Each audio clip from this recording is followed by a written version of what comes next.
अस्सलाम वालेकुम। yasinanalysis.com के प्लेटफॉर्म पर आप तमाम लोगों को खुशामदीद। आज इस हफ्ते का पहला वर्किंग डे है और आज तारीख बहुत अहम है। आज है 9 मई, 9th ऑफ मई आज डेट हो गई है और इसकी क्या इंपॉर्टेंस है और इसका मार्केट पर क्या असरात मुरतब होंगे, इस पे थोड़ा सा हम तफसीली जायज़ा ले रहे हैं। और आज सुबह से जो मार्केट हमारे सामने चल रही है और जो हालात व वाक़यात हम मार्केट में देख रहे हैं उसमें बहुत बुरा हाल है और ख़ास तौर पे पूरी दुनिया की स्टॉक मार्केट है इस वक्त तकरीबन 1.5 से 2% डिक्लाइन है। जो इट्स अ बिग मूव है और मार्केटें मुसलसल गिरती चली जा रही हैं और न सिर्फ इंटरनेशनल मार्केट बल्कि पाकिस्तान की स्टॉक मार्केट भी इस वक्त 1600 पॉइंट मार्केट माइनस है।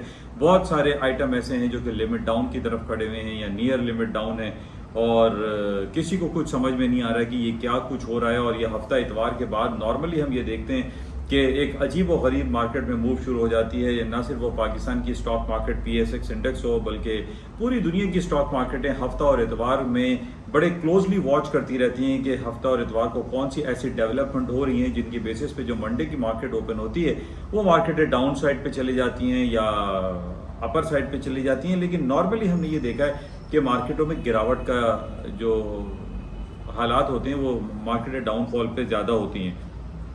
मार्केटें डाउनफॉल पर क्यों जाती हैं उसकी वजह, जैसे मैंने पहले भी आपसे जिक्र किया था कि 2 दिनों में बैड न्यूज़ तो आ सकती हैं लेकिन गुड न्यूज़ भी अगर आती हैं तो गुड न्यूज़ का इतना ज़्यादा इम्पैक्ट पॉजिटिवली मार्केट पे नहीं पड़ता कि जनाब किसी ने अगर ये कह दिया है कि मार्केट में जो है बहुत ज़्यादा जो है अमेरिका का GDP अच्छा हो जाएगा, अमेरिका इंटरेस्ट रेट को डाउन कर देगा या और भी जो इंडस्ट्रियल प्रोडक्शन की जो नंबर्स हैं वो बहुत ज़्यादा अच्छे आ जाएंगे।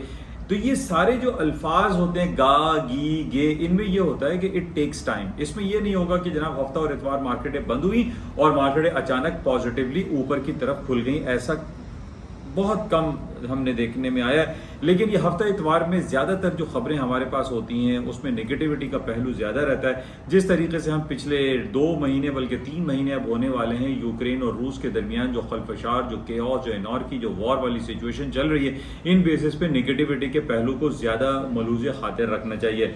और आज कुछ यही हुआ कि आज सुबह से जो मार्केटें ओपन हुई उसमें डाउनफॉल का जो सिलसिला है वो मुस्तकिल बरकरार है और मार्केट है इस वक्त तकरीबन नियरली 1.5 से 1.5 to 10%, 2%, नियरली 2% आप कह सकते हैं कि वो डाउनफॉल का शिकार हैं।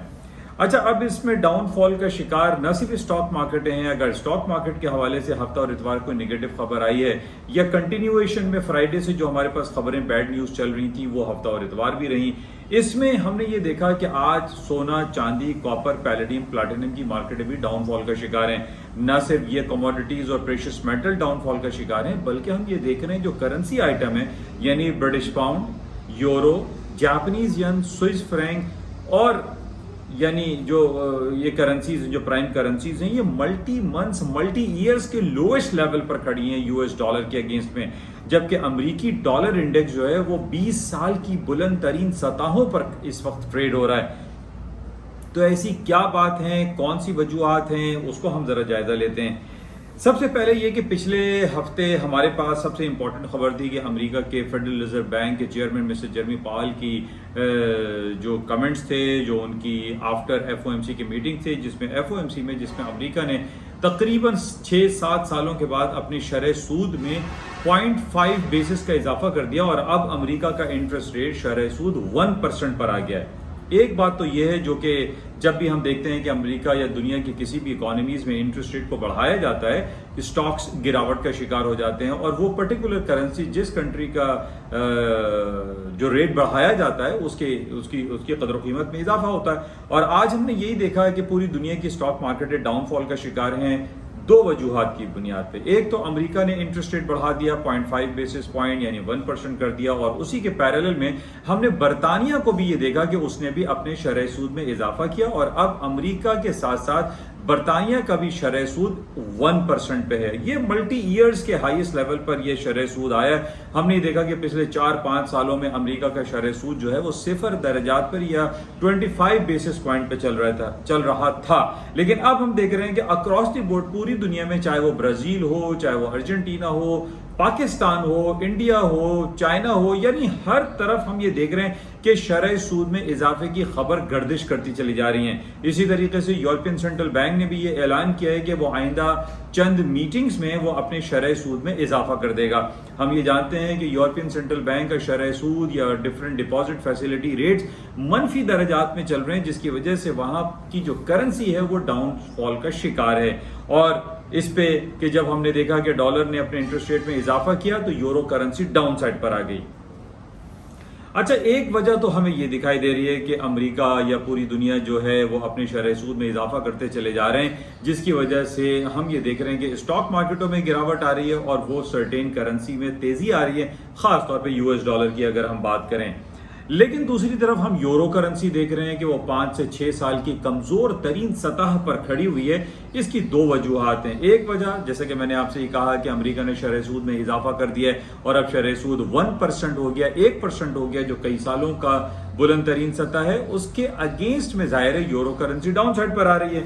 अच्छा, यूरो करेंसी के दूसरी वजह जो गिरने की है, एक तो जो हम ये देख रहे हैं कि पिछले 2.5-3 महीनों से जो रूस की तरफ से जो जारियत चल रही है यूक्रेन पर, और यूक्रेन के हवाले से जब पूरी दुनिया और ख़ासतौर पे यूरोप और अमेरिका रूस के ऊपर मुख्तलिफ पाबंदियां लगाते चले जा रहे हैं, और हमने ये देखा कि बैंकिंग फाइनेंशियल सिस्टम को डाउनग्रेड करने की या डाउन साइजिंग करने की कोशिश की जा रही है यूरोप और अमेरिका की तरफ से कि रूस को तनहा छोड़ दिया जाए, रूस को पूरी दुनिया से अलग कर दिया जाए, लेकिन ऐसा हो नहीं रहा है। लेकिन जिस तरीके से हम देख रहे हैं कि बैंकिंग फाइनेंशियल सिस्टम जो इंटरनेशनल पेमेंट सिस्टम होता है, रूस का जो सिस्टम है, रूस भी उसमें शामिल है। SWIFT स्विफ्ट कोड जो है, उन्होंने मैसेजिंग एंड जो ट्रांजैक्शन जो फैसिलिटीज थी उसमें उन्होंने बंद कर दिया है। रूस की जानिब से जो स्विफ्ट सिस्टम था बैंकिंग फाइनेंशियल सिस्टम का, उसको बंद कर दिया ताकि रूस के ऊपर प्रेशर डाला जाए, रूस की तिजारती और सिफारती ताल्लुकात को कम किया जाए, जिसकी वजह से उसमें रिटेलिएशन का पहलू सामने आ गया। और हमने ये देखा कि रूस ने ये ऐलान कर दिया कि जनाब यूरोप को अगर गैस, पेट्रोल, एनर्जी चाहिए तो वो पेमेंट यूरो में नहीं बल्कि रशियन करेंसी, रशियन रूबल में करेगा। ये एक बहुत बड़ी खबर थी, जिसकी वजह से हमने ये देखा कि यूरो करेंसी जो कि अच्छी खासी हाईएस्ट लेवल पे चल रही थी, 1.15, 1.20 के अराउंड मार्केट ट्रेड हो रही थी, लेकिन हमने अचानक यकायक देखा कि यूरो करेंसी डाउनफॉल का शिकार हो गई। इसकी सबसे बड़ी वजह यही हमें नजर आई कि जब से रूस ने यह ऐलान किया कि जनाब वो अब रशियन रूबल में करेंसी पेमेंट लेगा, तेल की या एनर्जी सेक्टर की जो भी वो सप्लाई करता है यूरोप को, अदरवाइज वो उसकी सप्लाई को बंद कर देगा। अच्छा, अब जब ये खबर आई तो यूरो करेंसी गिरना शुरू हो गई। यूरो जो है वो 5 साल 6 साल की लोएस्ट लेवल पर आ गया, जबकि हम ये देख रहे हैं कि अमेरिकन डॉलर जो है वो स्ट्रॉन्गर साइड पे गया। अच्छा, इसके साथ ही एक और बड़ा इंपॉर्टेंट पहलू था, जब 2.5-3 महीने पहले अटैक किया यूक्रेन ने, तो हमने एट सडन देखा रशियन रूबल जो है वो 150 रूबल इक्वल्स टू $1 हो गया था, जो कि तारीख की बुलंद तरीन सतह है। वीकर साइड पर गया, रशियन रूबल वीक हो गया और 150 रूबल इक्वल्स टू $1 हुआ। लेकिन रूस भी तनहा दुनिया में नहीं। हमने ये देखा कि अमेरिका ने बहुत ज्यादा प्रेशराइज किया पाकिस्तान को, इंडिया को और जो एशियन कंट्रीज हैं कि वो रूस से तिजारती और सिफारती ताल्लुकात को ख़त्म कर दे। और ये पाकिस्तान में जो रिजीम चेंज आया, इसको भी वन ऑफ देम हम एक वजह कह सकते हैं पाकिस्तान में, क्योंकि इमरान खान साहब रूस चले गए और रूस से और चाइना से उन्होंने ताल्लुकात ज़्यादा बढ़ाने की कोशिश की, जो कि अमेरिका को पसंद नहीं आया और पाकिस्तान में रिजीम चेंज किया। चूँकि पाकिस्तान एक छोटी इकॉनमी है, पाकिस्तान एक छोटा मुल्क है, अमेरिका का बस चल रहा है उसका पाकिस्तान के ऊपर, और पाकिस्तान के ऊपर ये इन्होंने रिजीम चेंज का सिलसिला शुरू किया, जिसकी कह रहे हैं कि जुडिशियल कमीशन बैठाया जाएगा। अच्छा, दूसरी तरफ हम ये देख रहे हैं कि एक वर्चुअल मीटिंग हुई नरेंद्र मोदी साहब की और जो बाइडेन साहब की, और जो बाइडेन ने प्रेशराइज किया इंडिया को कि जनाब वो रूस से अपनी तिजारती और सिफारती ताल्लुकात को डिक्लाइन कर दे, लेकिन इंडिया ने स्ट्रेट नो कर दिया, मना कर दिया, क्योंकि इंडिया एक बड़ी इकॉनमी है, इंडिया की 1.5 अरब के करीब तकरीबन आबादी हो रही है और इंडिया पूरी दुनिया की एक बहुत बड़ी मंडी कंसिडर की जाती है। और हमने ये देखा कि रूस का इंडिया साथ दे रहा है और अमेरिका इस हवाले से कोई खास अमली जामे जो है वो नहीं पहनाया उसने इंडिया के खिलाफ, लेकिन पाकिस्तान एक छोटी इकोनॉमी की वजह से पाकिस्तान को इस टेंशन में डाल दिया। जो हम देख रहे हैं कि पाकिस्तान में जो एक पॉलिटिकल अनसर्टेनिटी प्रिवेल कर रही है, जिसकी वजह से पाकिस्तानी करेंसी भी डिक्लाइन हो रही है और पाकिस्तान की स्टॉक मार्केट भी डिक्लाइन हो रही है।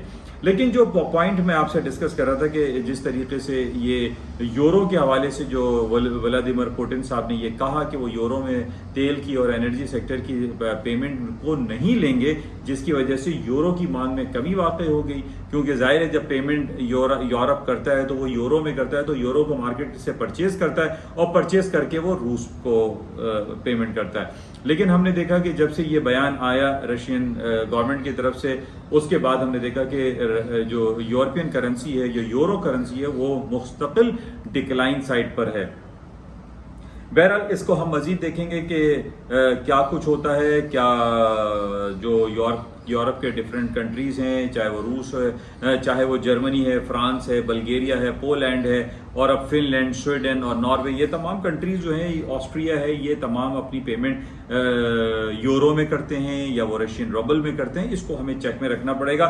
लेकिन इसमें प्रेशर बहुत ज़्यादा हमें बिल्डअप होता हुआ दिखाई दिया कि जनाब रशियन रूबल में पेमेंट की जाए, और यूरो में पेमेंट ना करने की वजह से यूरो करेंसी मुस्तकिल गिरावट का शिकार है। अच्छा, आज पूरी दुनिया की स्टॉक मार्केटें जो गिर रही हैं, उसकी एक दूसरी वजह जो कि बहुत अहम है, हम पिछले हफ्ते से ये बातें सुनते चले आ रहे हैं कि जनाब जिस तरीके से यूक्रेन ने इस बात की हामी भरी थी कि जनाब वो नेटो अलायंस में शामिल हो जाएगा, जिसकी वजह से रूस ने उसके ऊपर अटैक किया, और रूस मना करता रहा कि आप नेटो में या यूरोपियन जो फौजी कुव्वतें हैं या अमेरिका की फौजी कुव्वतें उसमें शामिल ना हो, क्योंकि यूक्रेन की तारीख हम जानते हैं 1992 से पहले यूक्रेन रूस का हिस्सा था, और बहुत सारे ममालिक ऐसे थे, रूस, लैटविया और दूसरे जो ममालिक हैं वो रूस का हिस्सा थे। लेकिन 92-93 के बाद जब रशियन गवर्नमेंट फॉल हुई तो उसके बाद ये इन लोगों ने आज़ादी हासिल कर ली। तो इसी तरीके से जिस तरीके से यूक्रेन ने नेटो में दाखिल होने की कोशिश की, इसी तरीके से हमारे पास जुमे को ये खबर आई कि जो नॉर्थ अमेरिका का एक कंट्री है जिसका नाम है फिनलैंड, आई रिपीट फिनलैंड ने यह कहा है कि वो नेटो अलायंस में शामिल होने का इरादा रखता है। जबकि फिर यही बात आ रही है, क्योंकि फिनलैंड जो है वो रूस का पड़ोसी मुल्क है, और रूस कभी भी इस बात को कबूलेगा नहीं कि फिनलैंड भी जो है वो नेटो या अमेरिका की फौजी कुव्वतों में इजाफा करे। अब इस बेसिस पे एक नेगेटिव सेंटिमेंट्स क्रिएट हो रहा है कि जनाब रूस जो है दोबारा यूक्रेन के साथ साथ फिनलैंड के ऊपर भी अटैक कर देगा। अब फिनलैंड पे अटैक करता है तो जाहिर है कि अमेरिकन और यूरोपियन जो फोर्सेस हैं, जिसको हम नेटो कहते हैं, वो कहीं ना कहीं अपनी हरकत में आएंगी और रूस के खिलाफ चढ़ाई शुरू कर सकती हैं। ये नेगेटिव सेंटिमेंट्स बनने की वजह से आज हम देख रहे हैं कि पूरी दुनिया की स्टॉक मार्केटें डाउन साइड पर हैं। जहां तक सोने और चांदी की कीमतों का सवाल है तो I personally feel technical ground पे 1840 is a very important level है। इसी तरीके से 2190 is a very important level है सिल्वर का, और 4.10 कॉपर का एरिया है जो कि बाइंग लेवल दिखा रहा है। और जब भी ये जंगी माहौल होते हैं तो इसमें हमने नॉर्मली ये देखा है कि ये कमोडिटीज एंड प्रेशियस मेटल्स ऊपरी सतहों पर चले जाते हैं। तो माइट पॉसिबल कि 1840 जो आपसे जिक्र किया जा रहा है कि काफ़ी दिनों से 1851 का भी लो किया, 1853, 1860 का लो किया, लेकिन 1840 ब्रेक नहीं हुआ गोल्ड का। तो गोल्ड को आप परचेज करें, बाय करें, खरीदारी करें, लेकिन इसके स्टॉप्स जो नुकसान है, चाहे आप वर्चुअल ट्रेड करते हैं या आप फिजिकल ट्रेड करते हैं, तो उसमें 1840 के नीचे की क्लोजिंग में आप अपने नुकसान को काटने की कोशिश कीजिएगा।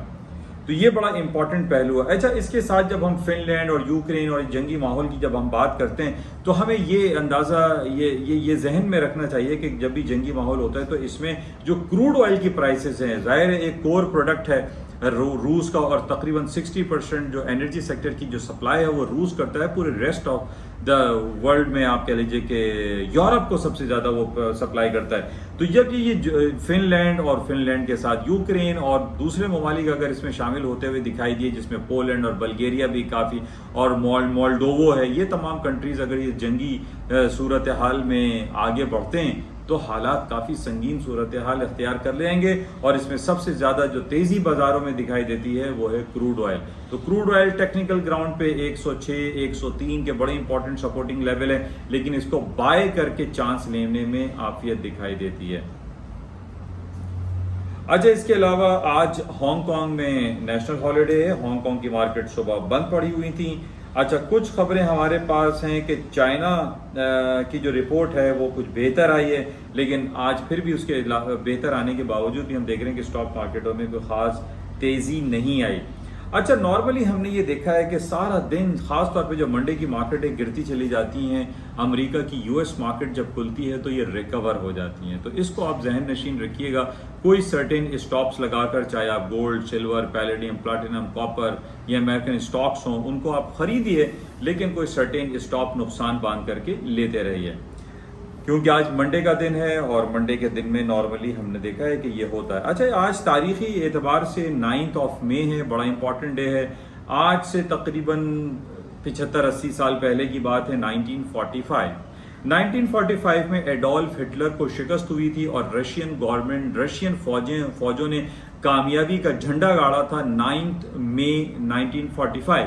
तो इस हवाले से आज रूस में विक्ट्री डे सेलिब्रेट किया जा रहा है और बड़ा भरपूर अंदाज में विक्ट्री डे सेलिब्रेट किया जाता है।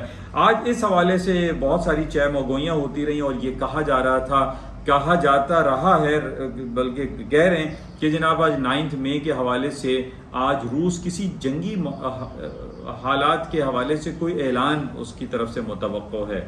लेकिन बहरहाल ये चहमगोइयां हैं और डिफरेंट लोगों की अपनी तज्जियाती निगाहें होती हैं, तो इसको हमें देखना पड़ेगा कि आज 9 मई के हवाले से क्या इंपॉर्टेंस मार्केटों में रहती है। क्या आज सुबह से जो मार्केटें गिर रही हैं, जो फॉल साइड पर हैं, क्या वो 9 मई 1945 की याद में हैं? इसको भी हम क्लोजली वॉच में रखेंगे। अच्छा, इसके साथ ही सबसे इंपॉर्टेंट इस हफ्ते में हमारे पास पीपीआई और सीपीआई कंज्यूमर प्राइस इंडेक्स और प्रोड्यूसर प्राइस इंडेक्स की रिपोर्ट रहेगी। अमेरिका की बड़ी इंपॉर्टेंट रिपोर्ट होती है जो कि इन्फ्लेशनरी रिपोर्ट होती है। इस रिपोर्ट के आने के बाद हमें अंदाजा थोड़ा सा आइडिया हो जाता है कि अमेरिका मजीद अपने इंटरेस्ट रेट को बढ़ाने के हवाले से क्या पेशरफ्त कर सकता है। तो ये हफ्ता हमारे लिए बड़ा इंपॉर्टेंट रहेगा। बुध को और जुमेरात को ये रिपोर्ट आएगी। अच्छा, इंपॉर्टेंट जो अर्निंग रिपोर्टें थी वो तकरीबन आ चुकी हैं। अब मुख्तलिफ रिपोर्ट आती रहेंगी, वो उसका इतना ज़्यादा मार्केट पे अवसरात नहीं आते। जैसे फैंग ग्रुप है, Facebook, Netflix, Amazon, Apple, alphabet, Google, ये तमाम माइक्रोसॉफ्ट, इंटेल, ये सारी रिपोर्टें आ चुकी हैं। तो आई सपोज कि अब जो रिपोर्ट्स आएंगी उसका मार्केट पे इतना ज़्यादा पॉजिटिव या नेगेटिव इफेक्ट नहीं आएगा। लेकिन ये जो जंगी माहौल इस वक्त पूरी दुनिया इसकी लपेटे में है, इसको हमें बगौर देखना पड़ेगा कि पाकिस्तान में या पूरी दुनिया में इसके क्या असरात मुरतब हो रहे हैं। बहरहाल ये कुछ खबरें आपके साथ शेयर की गई। होपफुली इनसे कुछ ना कुछ आपको फ़ायदा हासिल होता होगा। आप अपने पोर्टफोलियो को बेहतर तौर पर मैनेज कर सकते होंगे। मेरी आप तमाम लोगों से गुजारिश है, इस यूट्यूब चैनल को और yasinanalysis.com को ज़्यादा से ज़्यादा लाइक करें, शेयर करें और उसको सब्सक्राइब करें। Thank you. खुदा हाफिज़।